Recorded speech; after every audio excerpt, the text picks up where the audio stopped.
Having won the last 5 U.S. Open titles, Roger Federer is favored by many to get 6 in a row, a feat no one has accomplished since Bill Tilden in the 1920s. But who in the men's draw over the next 2 weeks at Flushing Meadows can challenge the winner of 15 Grand Slam titles? Perhaps 5th seed Andy Roddick has the best chance at taking away the defending champion's crown. Roddick, the last person to win besides Federer in 2003, has re-energized his game. Roddick started working with a new coach, Larry Stefanki, at the end of last year, and one of the first things Stefanki said to Roddick was, "You got to lose weight." And Roddick did that. He dropped about 15 pounds.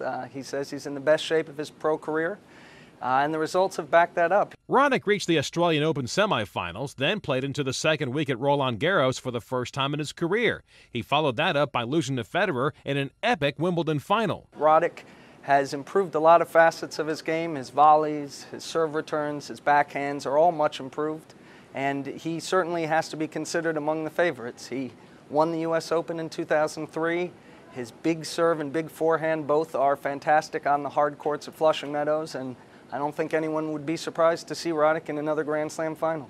And what about 3rd seed Rafael Nadal, who needs the U.S. Open to complete his career Grand Slam? Nadal is still working his way back from some knee problems.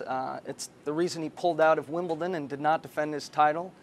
He's come back recently on the hard court tune-up circuit and has not been at his best. It'll be interesting to see how healthy Nadal's knees are and how much he's able to play with the best at the U.S. Open.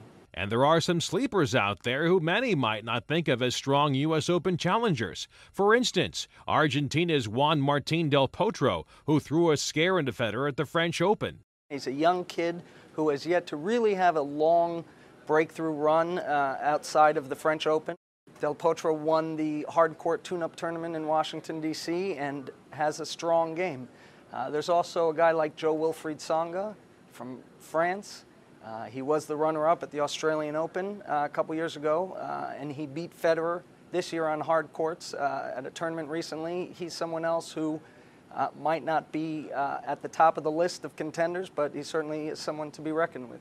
Or could this be the breakout year for Great Britain's Andy Murray? He's risen to number 2 in the world rankings and had won 4 straight matches against Federer until losing in the semifinals last weekend at Cincinnati. The 2009 U.S. Open begins Monday in New York. John Klobuchar, The Associated Press.